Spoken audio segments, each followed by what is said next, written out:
Alors, en ce qui concerne l'exercice 1, il ne fallait pas tracer les triangles en vraie grandeur.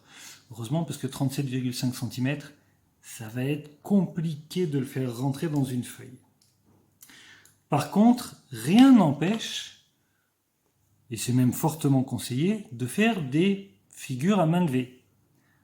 On a deux triangles rectangles. Alors vous avez vu ce que j'ai dit, soit ABC un triangle, ça veut dire qu'on considère un triangle ABC qui va être rectangle en A et tel que.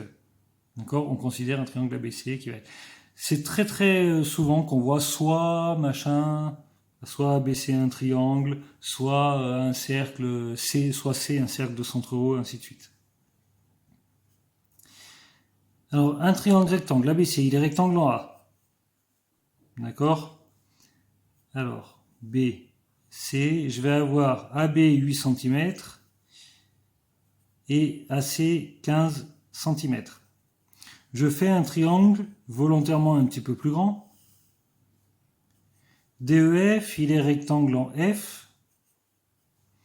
Et puis j'essaye de marquer les deux longueurs. J'ai 20 et 37,5, donc 20, je vais essayer de le marquer sur mon petit côté dans ma représentation. 37,5 ici. Et du coup, comme 20 c'était FD, ça veut dire que là j'ai le point D, et 37,5 FE, là j'ai le point E. On vous demande de démontrer que ces deux triangles sont semblables. Alors, en calculant l'hypoténuse avec le théorème de Pythagore, puis en déterminant s'il y a ou pas un coefficient de proportionnalité. Alors, le théorème de Pythagore. On va pouvoir aller un petit peu plus vite et faire une rédaction un peu condensée. Par exemple, pour commencer, on met une seule phrase pour les deux triangles. Dans les triangles ABC rectangle en A et DEF rectangle en F, d'après le théorème de Pythagore. Et alors là, attention, ça va aller très vite. BC au carré égale AB au carré plus AC au carré. Je remplace AB par 8 au carré plus 15 au carré. Je calcule 8, je ne sais pas si on voit bien l'écran, 8 au carré plus 15 au carré égale 289.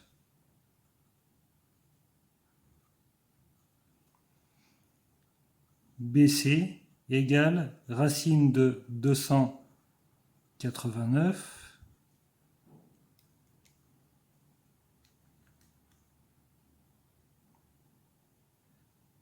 c'est égal à 17. Et puis en parallèle, on peut faire la même chose avec DE.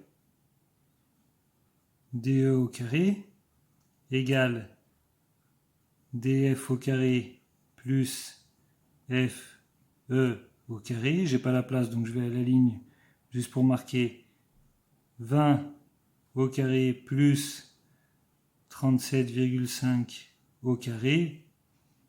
Alors 20 au carré plus 37,5 au carré, 1806,25. N'oubliez pas de bien écrire tous les chiffres après la virgule, sinon vous risquez de ne pas avoir de valeur exacte.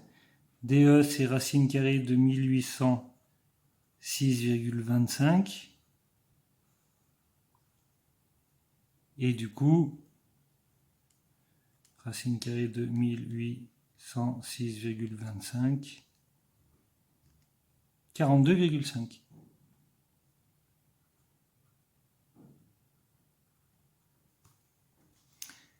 Alors maintenant, on va essayer de voir, alors je vais pouvoir reporter ça, d'une autre couleur, pour, si jamais vous marquez ça sur votre copie, faites-le d'une autre couleur, pour montrer au correcteur que c'est quelque chose que vous notez après. D'accord? C'est pas quelque chose qu'on a au départ. Et maintenant, je vais essayer de voir si les triangles sont semblables. Donc pour ça, je vais mettre les trois longueurs, je vais essayer de voir si les longueurs sont proportionnelles. Donc je vais faire 20 divisé par 8, 37,5 divisé par 15, 42,5 divisé par 17. Et je vais voir si je trouve le même nombre à chaque fois. Donc là, quand je fais les trois divisions, à chaque fois je trouve 2,5, ce qui prouve que DEF est un agrandissement du triangle ABC de rapport 2,5.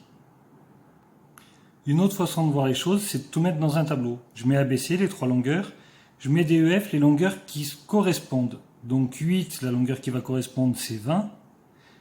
15, la longueur qui va correspondre, c'est 37,5. Et 17, qui est l'hypoténuse, c'est 42,5, qui est l'hypoténuse. Et puis, je cherche si il existe un nombre qui permet de passer de la première ligne à la deuxième. Pour trouver ce nombre, je fais l'arrivée de la flèche divisée par le départ. Donc je fais 42,5 divisé par 17, 37,5 divisé par 15, 20 divisé par 8, c'est-à-dire ces trois calculs précédents.